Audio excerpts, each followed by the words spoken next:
de ne pas s'éloigner de Jérusalem jusqu'à ce que ce qu'il a promis, ils seront revêtus de la puissance d'en haut. En d'autres termes, le Seigneur Jésus-Christ lui-même, parce que c'est lui le Saint-Esprit. Il y a des faux qui font la différence entre Christ, entre Jésus, entre Dieu et entre le Saint-Esprit. Et pourtant, Jésus-Christ, c'est lui l'Esprit Saint. Jésus n'est pas un homme. Jésus est devenu homme pour nous sauver. Ce n'est pas un homme. Il est devenu homme pour nous sauver. C'est une précision. Parce que les gens, lorsqu'on parle de Jésus, eux, ils ont eu dans la tête l'idée d'un homme. Et pourtant, l'apôtre Paul nous dit, si vous avez connu Jésus selon la chair, sachez que nous ne le connaissons plus de la même manière. C'est pourquoi lorsque Jean le voit dans l'Apocalypse, justement, Jean ne reconnaît pas son maître. Et pourtant, c'était son disciple protégé, son apôtre protégé, parce qu'il était le plus jeune des apôtres. Parce que Jésus devait accomplir que c'est lui le véritable Jacob. Dans le mouvement prophétique, Jacob a 12 fils. Et parmi ces 12 fils, il aime un plus que les autres, Joseph. Alors Jésus, pour accomplir ce mouvement, parce qu'il est là pour accomplir les Écritures, il choisit aussi 12. Et parmi les 12, il aime Jean, parce que c'était le plus jeune, c'était le plus jeune de tous. Maintenant, quand Jean voit le Seigneur dans cette vision, ravi en esprit, il voit le Seigneur dans Apocalypse chapitre 1, Jean ne reconnaît pas son maître. Jean ne l'a pas reconnu. Parce qu'il a vu un être de feu, une entité de feu, qui marchait au milieu des 7 chandeliers d'or. Tout ça, c'est allégorique. Le chandelier, c'est le symbole de l'Église. Et celui qui marchait au milieu, c'est le Seigneur Jésus-Christ, le chef de l'Église, selon 1 Corinthiens chapitre 11. Christ est le chef de l'Église. Donc Christ, c'est lui le Saint-Esprit. Jésus, dans sa véritable forme, c'est l'Esprit. Ce n'est pas un homme. Il est devenu homme. Il faut vraiment que vous le compreniez, parce que beaucoup n'arrivent pas à faire la distinction. Il est devenu homme pour nous sauver. C'est pourquoi lorsque Jean le voit, Jean dit, voici l'agneau de Dieu qui ôte le péché du monde. En d'autres termes, voici le sacrifice. Mais dans le culte lévitique, nous avons vu 2 acteurs. L'animal et le Cohen. Le Cohen, le souverain sacrificateur. Maintenant, qui était le souverain sacrificateur du sacerdoce, du culte lévitique? C'était Aaron. Maintenant, Aaron, le rôle d'Aaron, c'est quoi? C'est de sacrifier. Maintenant, le rôle de l'agneau, c'est quoi? C'est de prendre le péché du peuple pour être sacrifié pour le pardon du peuple d'Israël. Maintenant, si nous comprenons ce mouvement prophétique et nous le ramenons à la croix, maintenant, qui est le sacrifice et qui est le souverain sacrificateur? Voilà aussi quelque chose que beaucoup n'ont pas compris. À la croix, c'est Christ le souverain sacrificateur. C'est lui Melchisédek, le prêtre du tabernacle céleste. Christ, l'invisible, le Dieu tout-puissant. Personne ne l'a jamais vu. C'est le pourquoi dans Ésaïe chapitre 44, le Seigneur dit, connaissez-vous un autre rocher? Je n'en connais point. Donc le rocher, c'est qui? C'est l'Éternel, lui-même il le dit. Et quand Paul interprète ça, Paul dit que les enfants d'Israël marchaient avec un rocher spirituel qui les suivait dans le désert. Et ce rocher était Christ. Donc Christ, c'est lui l'Éternel. Je ne vais pas compliquer les choses pour vous faire comprendre que Christ, c'est lui, Michael. Et on le voit chez Samson. Les parents de Samson ont vu un être qui leur a demandé de faire un sacrifice et il est monté dans la fumée de ce sacrifice. Et qu'est-ce qu'ils ont dit? Nous allons mourir parce que nous avons vu Dieu. Mais qui a fait ce sacrifice? C'est l'ange de l'Éternel. Donc ce sont des choses que beaucoup des bébés spirituels, parce que Paul appelle ceux qui sont au lait, sont des enfants. Ça veut dire que la sainte doctrine, c'est pour les enfants. Donc la sainte doctrine, c'est la première nourriture qu'on donne à un bébé nouveau-né pour que ses os s'affermissent. Et lorsque les os sont affermis, il peut marcher. Et en général, quand l'enfant marche, il ne veut plus le biberon, il ne veut plus le lait. Il veut maintenant la nourriture solide. Voilà pourquoi Paul se plaint donc dans Hébreux chapitre 5 en disant, vous qui devriez longtemps être des maîtres, je m'étonne que vous avez encore besoin qu'on vous enseigne les premiers oracles de Dieu. Car ceux qui ont besoin de lait sont des enfants. Ils n'ont pas l'expérience de la parole de justice. Parce que la parole de justice, c'est pour les hommes qui mangent la nourriture solide. Et la nourriture solide est réservée qu'aux aigles. Parce que l'aigle ne vole pas avec le pigeon. Les pigeons, il vole jusqu'au toit et sa vision n'est pas lointaine. Et pourtant, l'aigle vole, sort même de l'atmosphère pour voler dans la stratosphère. Là où l'aigle vole, le vent est très fort. Et le pigeon l'aigle est dans la cime de montagne. Et Dieu parle dans la cime de montagne. Donc, il y a les enfants et il y a ceux qui ont l'expérience de la parole de justice. Et comme vous, Dieu vous fait grâce d'être devant un vrai disciple de Jésus-Christ. C'est le pourquoi vous allez entendre des choses que vous n'avez jamais entendues. Parce que la sainte doctrine a été biaisée, comme je l'ai dit depuis, par le système de Constantin. Maintenant, comme vous avez compris que Christ, c'est lui le souverain sacrificateur. Jésus, c'est l'agneau, donc le sacrifice. C'est le pourquoi Jean, quand il le voit, il dit, voici l'agneau de Dieu qui ôte le péché du monde. Lui, ce n'est qu'un agneau. Et lorsque Jésus vient sur terre, c'est Dieu qui parle en parabole. Et parler en parabole, c'est cacher la pensée de l'éternité. Pourquoi? Pour accomplir Psaume 78, verset 2. Lorsque j'ouvrirai ma bouche en parabole. Et je publierai les sentences des énigmes d'autrefois. Et Psaume 78, verset 2 s'accomplit dans Matthieu 13. On dit la foule se réunit et Jésus les parla en parabole. C'est pourquoi il dit que celui qui péchera contre le Fils de l'homme, son péché lui sera pardonné. Pourquoi il dit ça? Tout simplement parce qu'il est conscient qu'il a voilé les Écritures. Et que lorsqu'il parle en parabole, personne ne comprend le sens. D'où les apôtres, les disciples eux-mêmes qui n'avaient pas encore reçu le Saint-Esprit, lui posent la question à Matthieu 13, 10. Seigneur, pourquoi leur parles-tu en parabole? Lui-même il répond, je leur parle à vous, il vous a été donné de connaître les mystères du royaume des cieux, mais à eux non. Je leur parle en parabole afin qu'ils entendent mais qu'ils ne comprennent pas. Donc c'est fait exprès. C'est le pourquoi quiconque pêche contre lui, son péché lui sera pardonné. Parce que c'est lui le Fils de l'homme. Mais il dit, celui qui péchera contre le Saint-Esprit, son péché ne lui sera pas pardonné. Alors pourquoi il dit ça? Parce que l'Esprit Saint, Christ, lorsqu'il parle, lui ne code pas les Écritures. Lui, il fait quoi? Il décrypte, il décode les Écritures. Alors les 12, sous l'onction de cet esprit, ont parlé de la parole de Christ sans mystère. C'est ça qu'on appelle la saine doctrine. Et c'est cette doctrine qui vous mène au vrai Jésus-Christ. Non au faux Jésus qui est populaire sur la terre. Parce que beaucoup ont suivi le faux Jésus. C'est lui qui le dit. Large et spacieux, le chemin qui mène à la perdition. Il y en a beaucoup qui entrent par là. Et le chemin, c'est un homme. Le chemin, ce n'est pas une route. Le chemin, c'est un homme. Donc si vous suivez un faux homme de Dieu, c'est un chemin qui vous mène où? À la perdition. Maintenant, resserrez le chemin qui mène à la vie et il y en a peu qui les trouvent. Donc les vrais hommes de Dieu sont rares. C'est comme les perles de diamant jetées dans le sable du Sahara. Va trouver, tu ne peux pas. Christ se les réserve. Lorsqu'il connaît ses enfants, il te met sur le chemin de ce dernier. Parce que c'est lui qui te mène à Christ. C'est le pourquoi Paul disait donc, sous l'onction de leur prédication par le Saint-Esprit, il disait dans 2 Corinthiens chapitre 11 verset 1, « Oh, si vous pouviez supporter de ma part un peu de folie, mais vous me supportez, car je suis jaloux de vous d'une jalousie de Dieu, parce que je vous ai fiancé à un seul époux, pour vous présenter à Christ comme une vierge pure. » Cependant, si, de même que le serpent a séduit la femme dans le jardin, je crains que vos pensées ne se corrompent et ne se détournent de la simplicité à l'égard de Christ. Car si quelqu'un vient vous prêcher un autre Jésus, donc si vous entendez parler du vrai Jésus, sachez qu'il y a un faux Jésus qui est populaire sur la terre. Si quelqu'un si vous recevez un autre esprit, donc si vous entendez parler du vrai Saint-Esprit, sachez qu'il y a le faux Saint-Esprit qui circule sur la terre. Si vous embrassez un autre évangile que celui que vous avez embrassé, vous le supportez fort bien.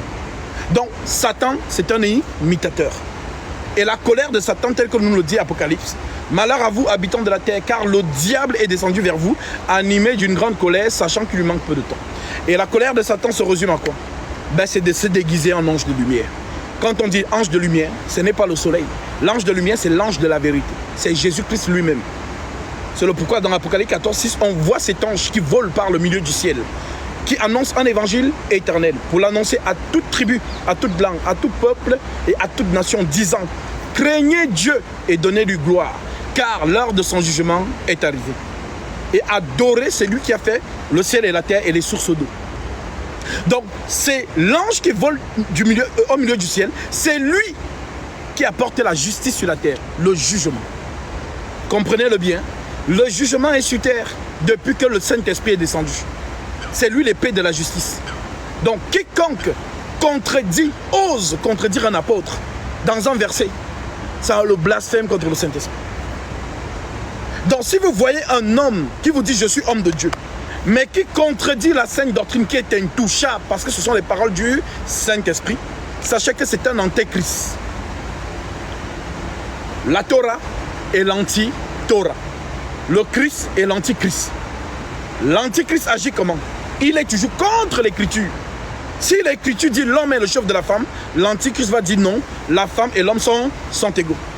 Si l'écriture dit que je ne permets pas à la femme d'enseigner, l'antichrist va dire la femme peut enseigner. Donc, c'est le pourquoi nous vous disons toujours, restez fidèles à la sainte doctrine. Parce que c'est cette sainte doctrine qui vous mène à Christ. Ceux qui ont suivi mon enseignement sur Esther et sur les 9 qu'on appelle Hégaï. Esther, pourquoi elle a été choisie et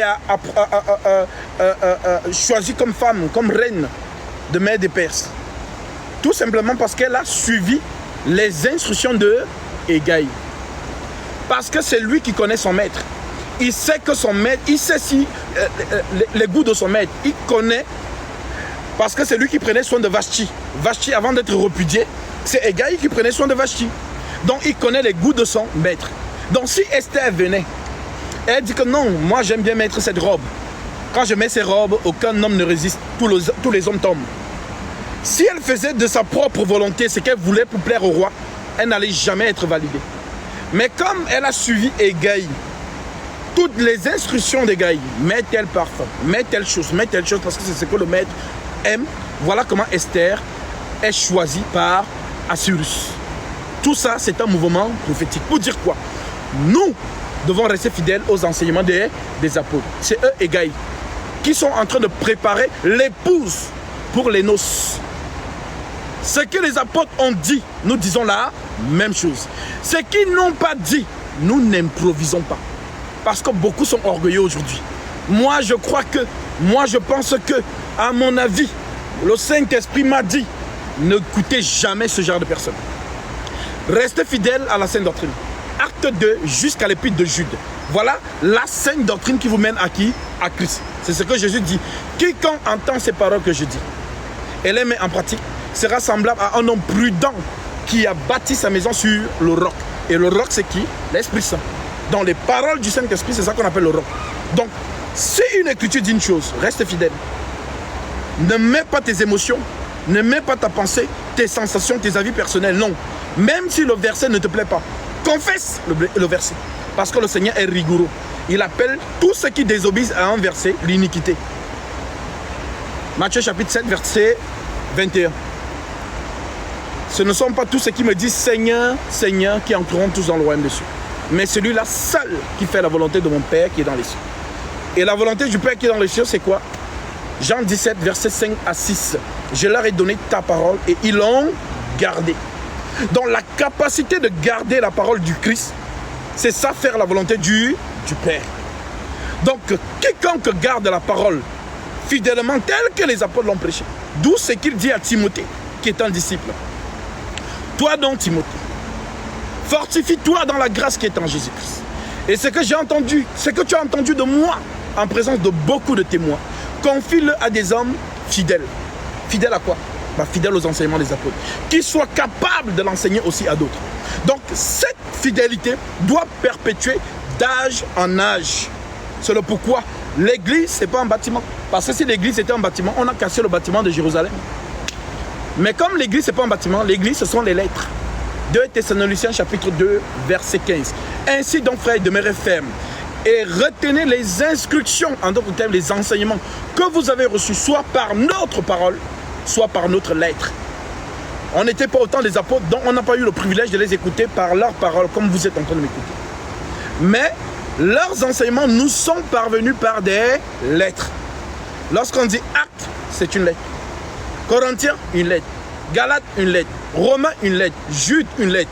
Donc, tout ce qui est écrit dans ces lettres-là, l'apôtre Paul vous dit par le Saint-Esprit, demeurez ferme et retenez les instructions que vous avez reçues, soit par notre parole, soit par notre lettre. Donc, si quelqu'un d'autre vient vous dire autre chose que les apôtres ont prêché, c'est un antichrist. Mais comme les gens sont têtus aujourd'hui, ils courent derrière les miracles, ils courent derrière les prophéties. Prophesy. Avance, papa. Voilà les thèmes qu'ils aiment. Et cela n'est pas étonnant, parce que l'Esprit Saint a prophétisé par l'apôtre Paul. 2 Timothée 4, verset 3. Car il viendra un temps où les hommes abandonneront la saine doctrine. Mais ayant la démangeaison d'entendre les choses agréables, ils se donneront une foule de docteurs selon leurs propres désirs. Ce ne sont plus les désirs de la saine doctrine, mais leurs propres désirs. Voilà pourquoi, homme de Dieu, donne-moi le mariage, localise-moi. Homme de Dieu, je vais être riche. Homme de Dieu, toujours le Jésus bonbon qui garantit les belles choses, la meilleure version de soi-même. Ce ne sont pas des hommes de Dieu. Reconnaissez à ceci l'esprit du serpent. L'Éternel a libéré une parole dans le jardin d'Éden. Tu marcheras sur ton ventre et tu mangeras de la poussière de la terre tous les jours de ta vie. Vous avez déjà vu un serpent qui mange la poussière? Ça n'existe pas. Okay. Alors cette parole, elle est allégorique. Qu'est-ce qu'elle voulait dire? Elle voulait tout simplement dire que ce sont les fils de la perdition qui aiment les choses du monde. Voilà pourquoi Christ nous dit, ne vous amassez pas des trésors sur la terre. Parce que ces trésors, c'est la poussière. Donc si vous voyez quelqu'un aimer les choses du monde, l'argent, tout ce que le monde a, sachez que c'est un fils de la perdition. Donc, ces hommes qui sont toujours en train de vous prêcher l'argent, leadership, oh, un chrétien ne doit pas être pauvre. Oh, le mariage de ceci, de Jésus bonbon. Vous êtes devant des antéchrists. Parce que le vrai Jésus, c'est la calamité, c'est l'hostilité. Quand on croit au vrai Jésus-Christ, on est persécuté. Alors il nous dit, celui qui veut me suivre, celui qui veut être mon disciple, qu'il renonce à lui-même, qu'il se cherche de sa croix et qu'il me suive. Maintenant, combien de personnes ont renoncé à eux-mêmes? La fille, elle est jolie, elle est belle, elle ne peut pas renoncer à sa beauté parce qu'elle veut plaire aux hommes. Ils veulent avoir un pied en Égypte et un pied dans le désert. Mais avec Christ, ça ne fonctionne pas. Soit tu abandonnes l'Égypte et tu marches avec lui entièrement dans le désert. Et dans le désert, il n'y a rien, il fait chaud. La nuit, c'est la colonne de feu qui nous conduit et le jour, c'est la colonne de nuée qui nous conduit. Il n'y a rien dans le désert. Donc en Christ, c'est la croix. Parce qu'avant chaque gloire, c'est la souffrance. Avant chaque gloire, c'est la souffrance. Et Paul l'a dit, je ne saurais comparer les souffrances du temps présent à la gloire à venir. Le jour, lorsque le Seigneur viendra ravir son église dans les airs, pour les noces de l'agneau. Voilà le jour de gloire, le jour de félicité, où nous serons avec le Dieu Tout-Puissant dans sa présence. C'est cette promesse qui nous permet de tenir et de rester fidèles à la saine doctrine. Il faut le comprendre. Beaucoup d'antéchrists sont entrés dans le monde et ils vous séduisent par une nouvelle technique que les gens n'arrivent pas à comprendre. Qu'est-ce qu'on appelle l'enseignement? 1 Corinthiens 4, verset 1. L'Écriture nous dit que nous soyons regardés comme des serviteurs de Christ et comme des dispensateurs des mystères de Dieu. Donc, si quelqu'un vous dit qu'il est homme de Dieu, qu'il vous enseigne les mystères de Dieu, c'est ça qu'on appelle l'enseignement. L'enseignement décode les codes. Le livre d'Ézéchiel est codé. Voilà pourquoi ces faux hommes de Dieu, ils n'entrent pas dans ces livres parce que c'est un livre fermé. Le livre d'Exode, codé. Lévitique, codé. Daniel, codé. Apocalypse, codé. Alors, ils n'entrent pas là-bas. Mais ils passent le temps à vous embrouiller avec les... Ah, est-ce que je peux prophétiser? Est-ce que le vrai Saint-Esprit va vous poser la question, est-ce qu'il peut prophétiser? Et les gens sont là, ils ne comprennent pas. Qu'ils sont devant la ruse de Satan. Et voilà en quoi le monde gît. Dans les belles paroles. Ce sont des conseillers de la vie quotidienne. Voilà comment tu dois faire pour plaire à ton mari. les 7 techniques pour se rapprocher de Dieu, les 7 techniques pour sortir de son corps. Ce n'est pas l'évangile. Ce sont des coachs. C'est le pourquoi quand je dis aux gens, ça choque le monde. Parce que lorsque l'ange montre à Jean la grande prostituée assise sur les eaux dans l'Apocalypse 17, Jean est étonné. Jean est étonné. Pourquoi il est étonné? Parce que Jean nous représente. Lorsque j'étais une fois en prière, j'ai toujours donné ce témoignage.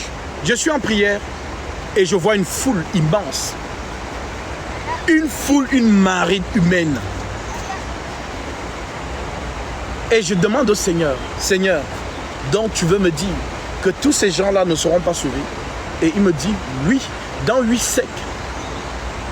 Pour dire que le Seigneur n'a pitié de personne. Le Seigneur, celui qui l'aime, garde ses commandements. Donc lorsqu'il dit quelque chose, fais ce qu'il a dit. Si tu ne fais pas, ça dit, les fils de la perdition ne peuvent pas tenir dans l'assemblée des justes. Il n'y a que les enfants de Dieu qui supportent la saine doctrine, qu'elle soit dure ou quoi que ce soit. Parce que nous sommes dans une génération perverse. On vous a enseigné le genre d'évangile que non, Dieu ne regarde pas l'apparence, il regarde juste le cœur. Ça, ce sont ceux qui ne veulent pas renoncer à eux-mêmes, mais qui veulent être un pied dans le monde et un pied en Jésus. Ils se flattent eux-mêmes par des faux raisonnements. Je vous dis, le jour de l'enlèvement, il y aura beaucoup de surprises. Les musulmans, eux au moins, ils savent déjà qu'ils iront en enfer, selon la Sourate chapitre 19, versets 11 à 72. Et ils savent déjà que la destination, c'est l'enfer. Mais la surprise, ce sera pour une personne qui a toujours cru marcher avec Christ, mais se retrouver dans la fosse ardente. Parce qu'avec Christ, celui qui l'aime garde ses commandements. Lorsqu'une écriture de la Sainte Doctrine déclare une chose, ne fais pas l'erreur de contester. Car l'écriture déclare 2 Timothée 2, verset 19. Néanmoins, le solide fondement de Dieu reste debout, avec ses paroles qui lui servent de sceau.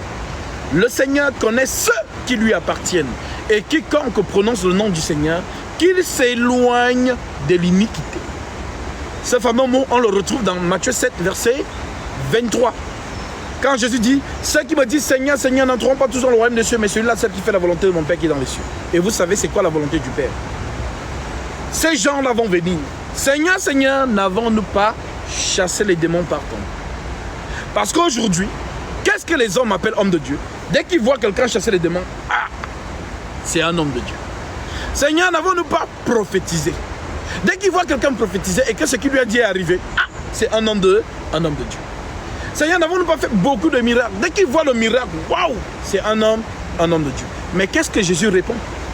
Je leur dirai ouvertement, je ne vous ai jamais connu. Retirez-vous de moi, vous qui commettez l'iniquité.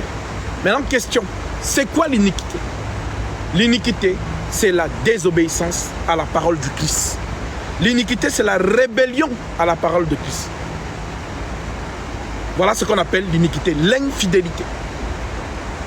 Donc, quiconque contredit un seul verset des apôtres, il ne combat pas contre l'apôtre, ni contre Paul, ni Jacques, ni qui que ce soit. Il combat contre l'esprit qui a œuvré en eux. Cet esprit, c'est Jésus-Christ lui-même.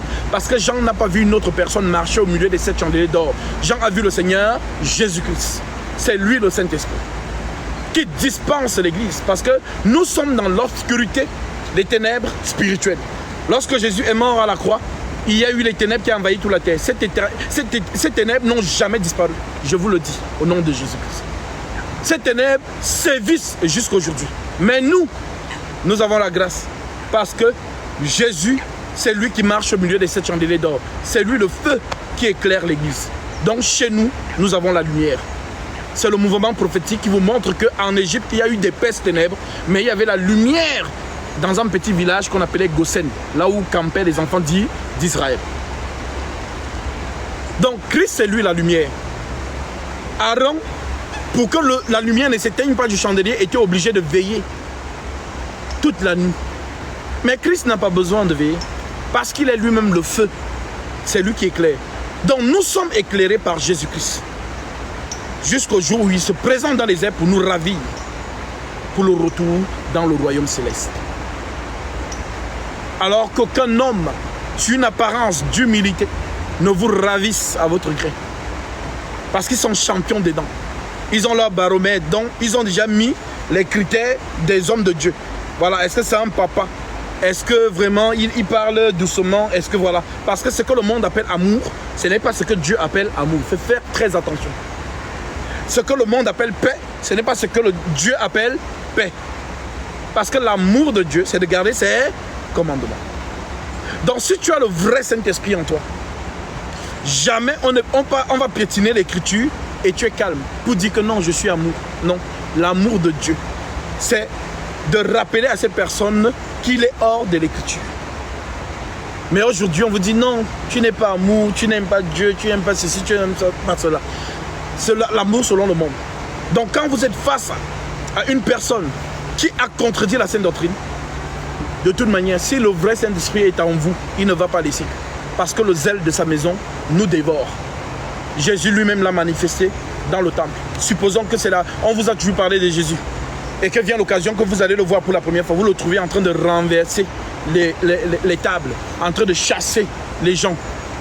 Qu'est-ce que vous allez dire? Mais si c'était vraiment un homme de Dieu, il allait utiliser l'amour. Il allait dire, vraiment, ne vendez pas ici, allez plutôt vendre là-bas. C'est ce qu'on allait dire. Mais pour vous montrer que l'Esprit Saint en nous, c'est-à-dire ce n'est pas nous qui contrôlons le Saint-Esprit, c'est le Saint-Esprit qui nous contrôle. Donc, ne vous inquiétez pas. Lorsque le monde vous dira que vous n'avez pas d'amour, mais si vous êtes fidèle à l'Écriture, vous avez l'amour. L'amour du Christ, pas l'amour du monde. Parce qu'ils sont champions dedans. Ils vont te dire, oh, tu ne dois pas juger. Mais le Christ nous dit, Matthieu, chapitre 7, verset 24, ne jugez pas selon l'apparence, jugez selon la justice. Et juger selon la justice, c'est l'évangile, c'est la sainte doctrine. Donc si tu vois quelqu'un qui ne confesse pas l'écriture, tu dois lui dire de revenir à l'écriture. Beaucoup vont te dire, non, tu n'as pas le droit de dénoncer les hommes de Dieu. Mais alors qu'ils lisent 2 Timothée, chapitre 2, lorsque Paul cite les noms des faux hommes de Dieu. Qui lisent 1 Timothée, chapitre 1, là où Paul dit qu'il faut les fermer la bouche sévèrement. Donc, restez fidèles à la sainte doctrine. Une fois que vous l'avez compris. Si vous êtes ici, vous avez cru que Christ, le Dieu Tout-Puissant, parce qu'il n'y en a qu'un seul qui vit éternellement, qui possède l'immortalité. Beaucoup peut-être se sont posé la question, mais pourquoi Dieu lui-même a été obligé de descendre sur la terre des hommes? Pourquoi il ne pouvait pas envoyer un ange pour venir faire cette mission? Tout simplement parce qu'il est le seul esprit à posséder l'immortalité.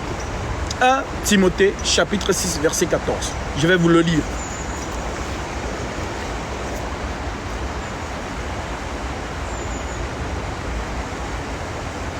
En Timothée 6, 14, l'Écriture nous déclare: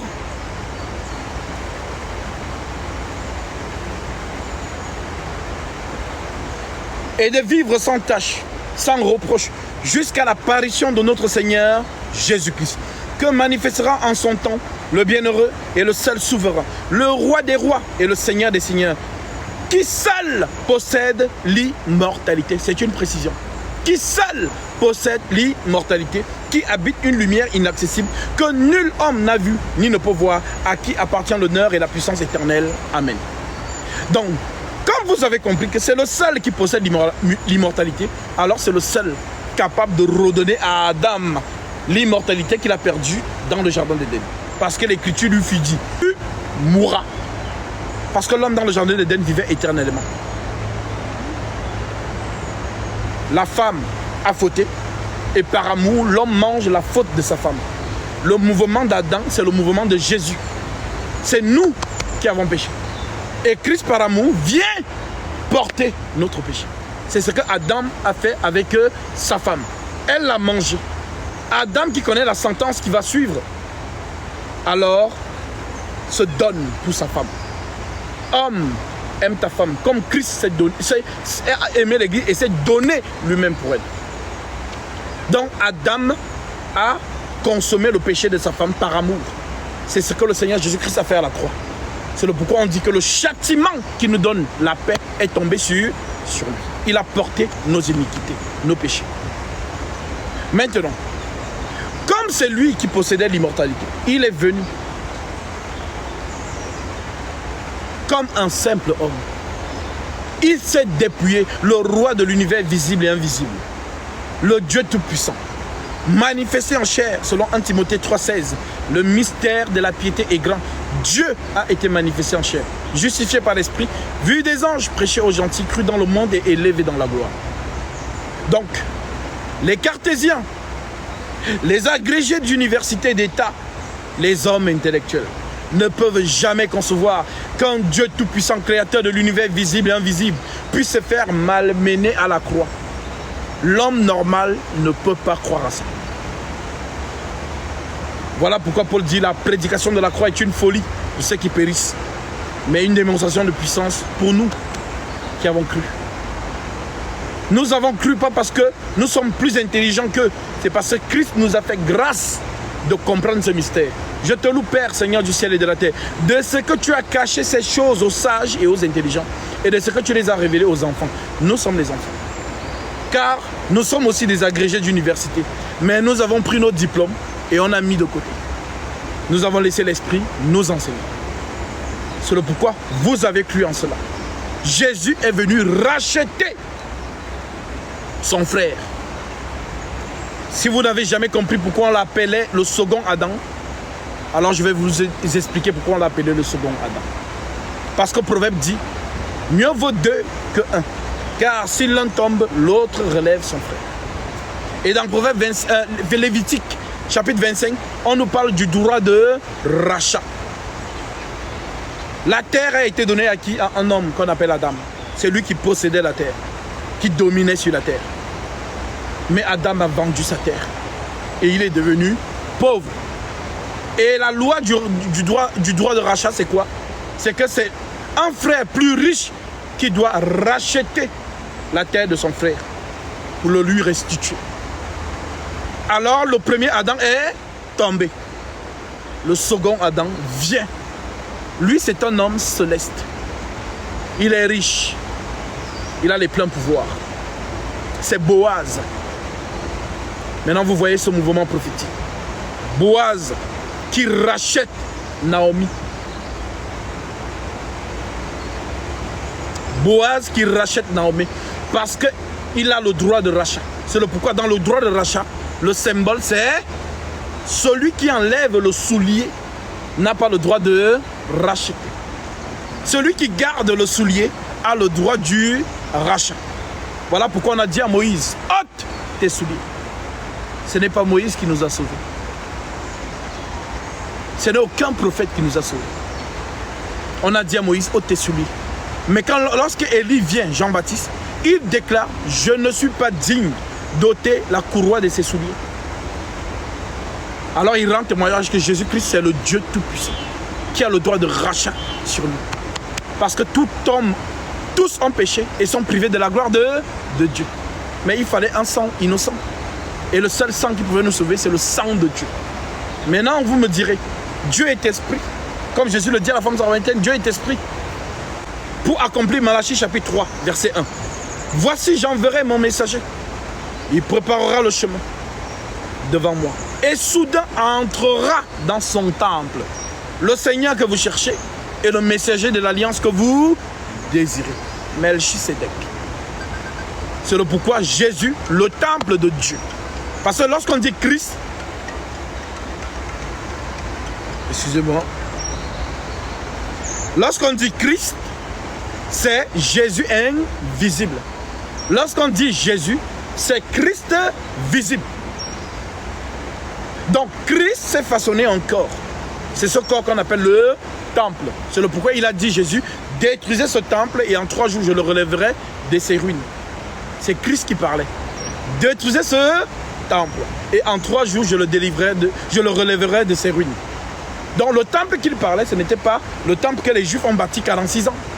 Il parlait du temple de son corps. Donc le temple que parlait Malachie, c'était le temple de Dieu. Dieu n'habite pas dans des temples faits de mains d'hommes. Donc le temple de Dieu, c'est un homme. C'est le pourquoi Jésus n'est pas né d'une semence biologique, d'un spermatozoïde. Non, il est né de la semence de l'esprit. Tu es poussière et tu retournes à la poussière.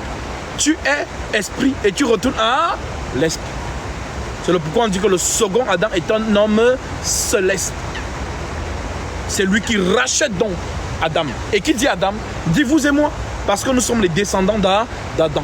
Christ nous a rachetés.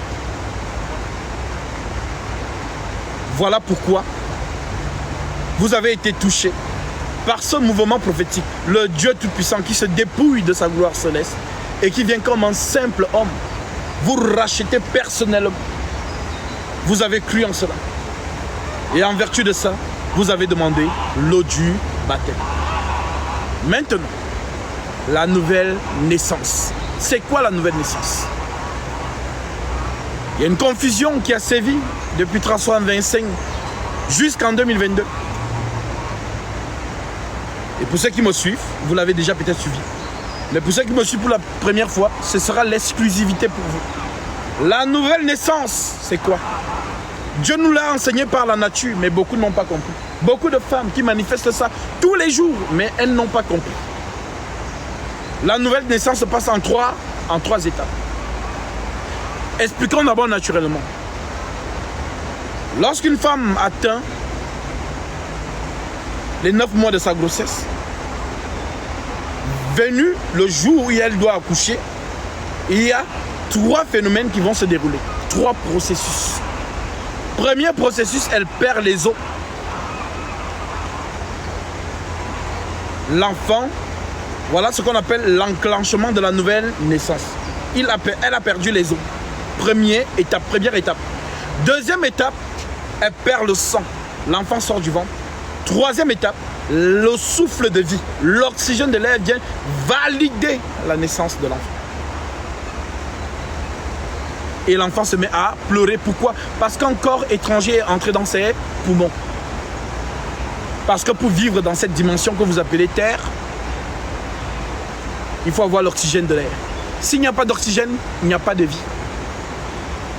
Donc c'est l'oxygène de l'air qui valide ta naissance. C'est le pourquoi il y a des femmes, elles perdent les os, elles perdent le sang, l'enfant sort du ventre, mais l'enfant ne pleure pas.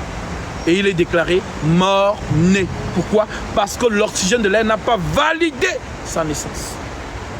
Donc on vous a toujours fait croire que tu as cru, tu es baptisé, tu es sauvé. Non, tu es en plein processus de naissance. Tu es sauvé lorsque l'Esprit Saint vient valider ta naissance. Donc si vous avez compris le principe naturel, comprenons le principe spirituel. Le Seigneur lui-même donne le mouvement.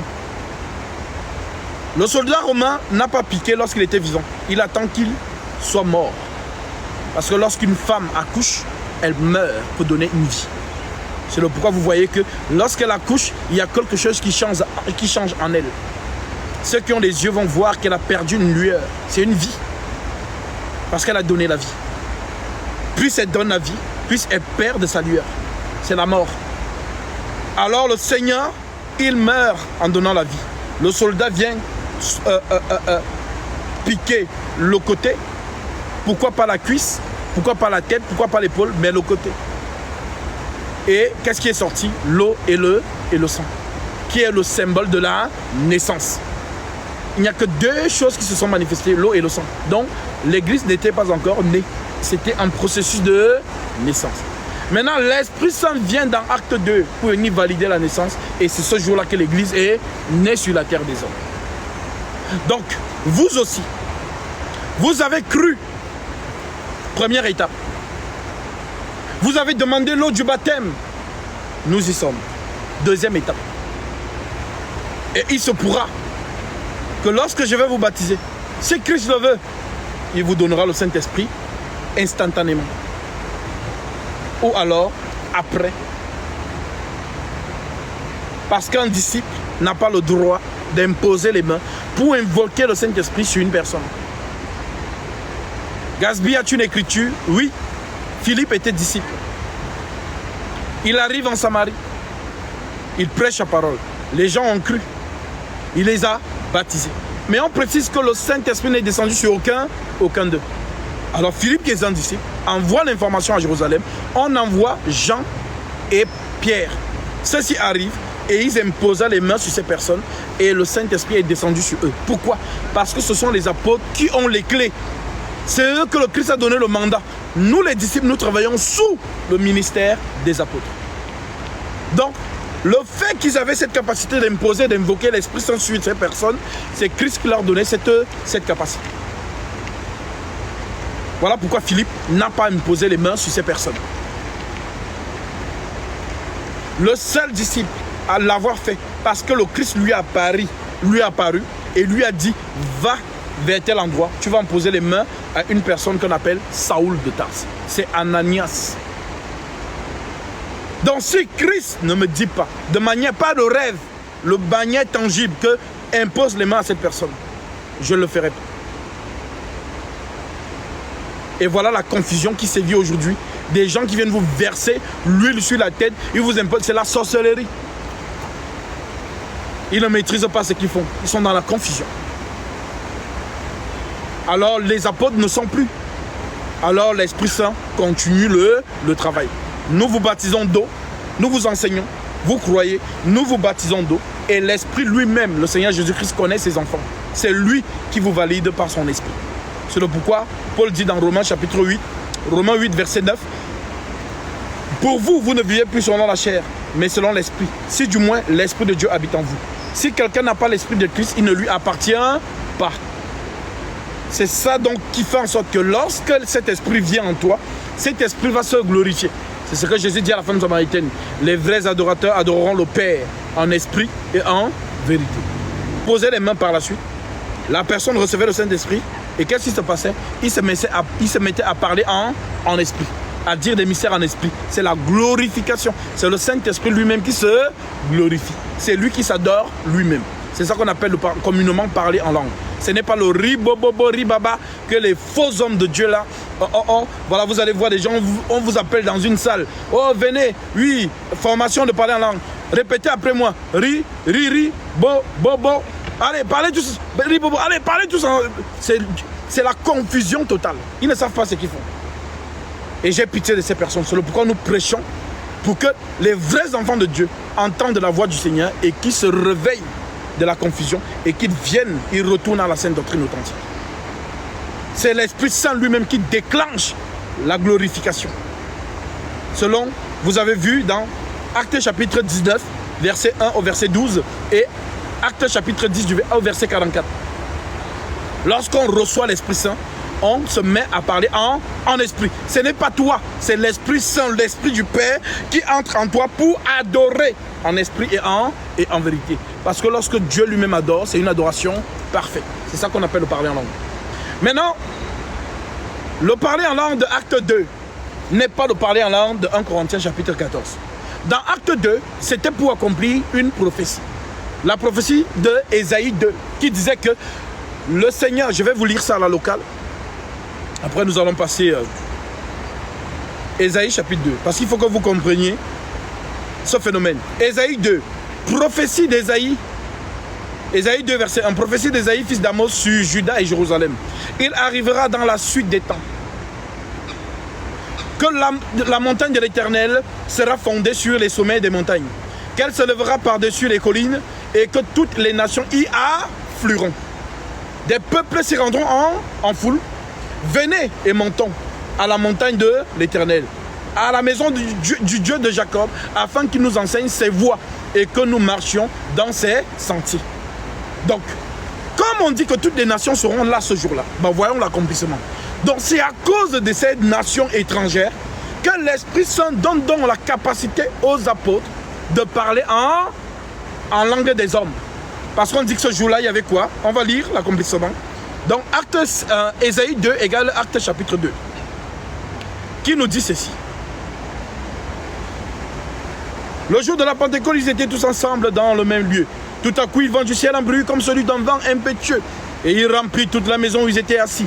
Des langues semblables à des langues de feu leur apparurent séparées les unes des autres et se posèrent sur chacun d'eux. Et ils furent tous remplis du Saint-Esprit.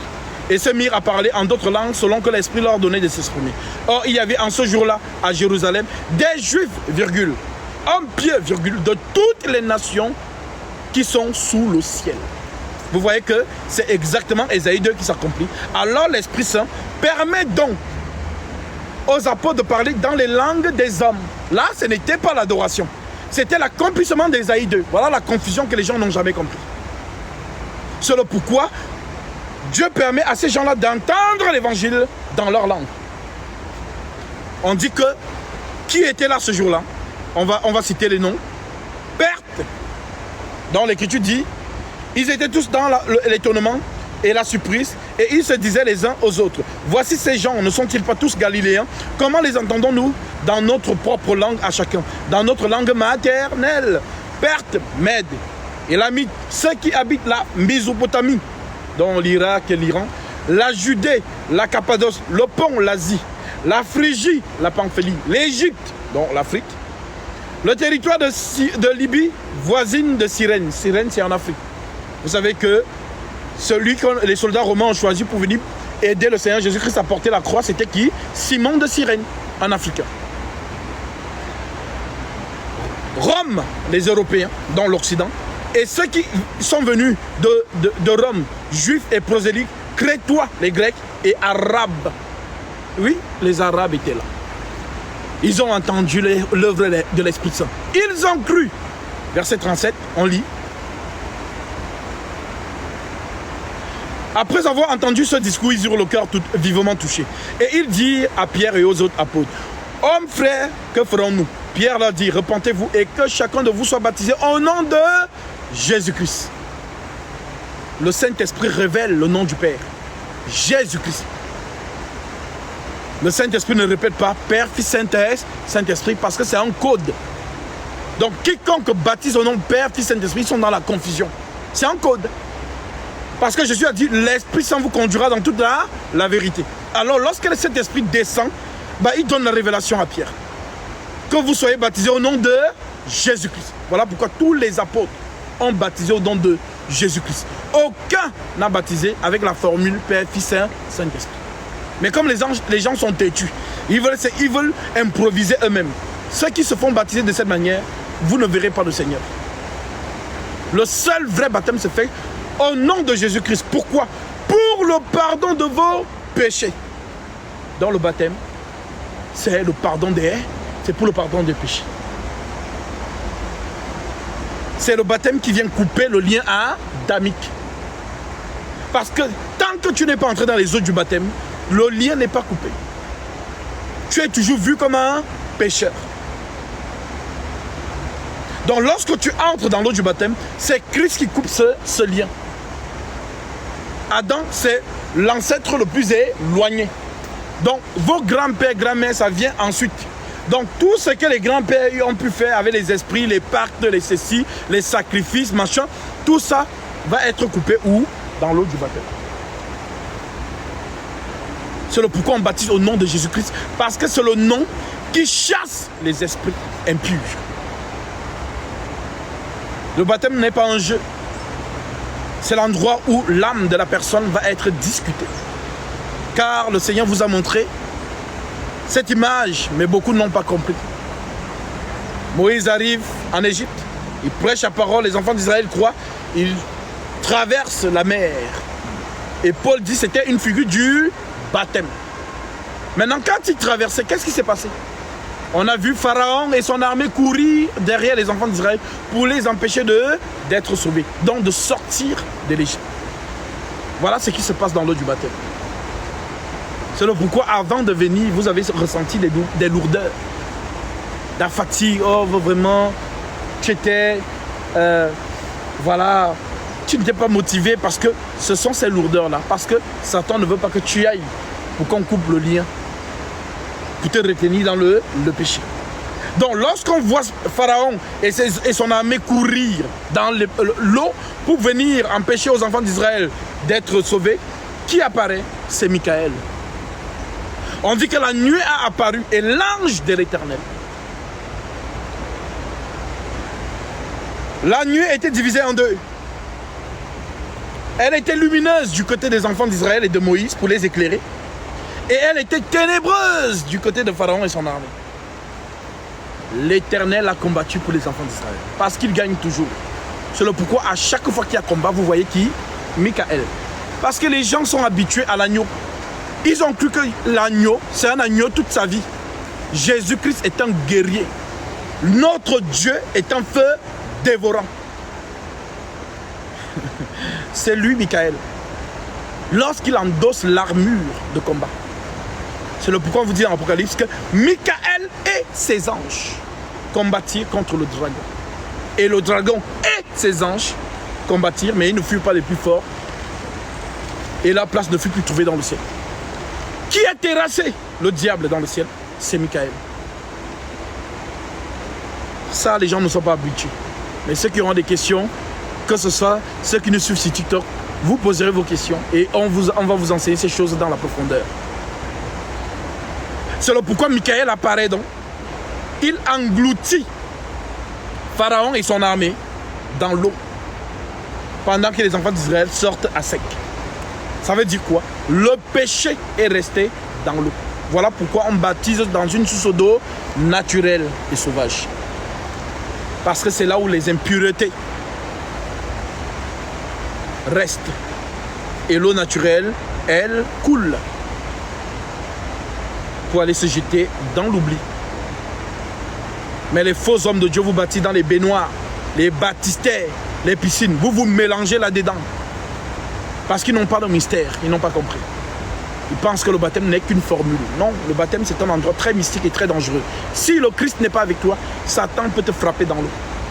En ce qui concerne le vrai baptême. Donc on ne s'improvise pas là-dedans. Mais lorsque Satan sait que votre baptême c'est faux, il ne vous calcule pas. Parce que c'est que vous n'êtes pas sauvé. Mais lorsqu'il sait que non, le baptême là c'est le baptême qui sauve, alors il court. Il veut déconcentrer. Il vous donne la fatigue, la flemme. Ah non, vraiment, je suis occupé aujourd'hui, finalement. Il vous donne toujours une raison. Il n'y a rien qui est plus important que le baptême sur cette terre. L'homme est né. Je vous dis la vérité. Le monde dit quoi? L'homme est né pour faire quoi? Donc il y a la naissance, le mariage et le décès. Non.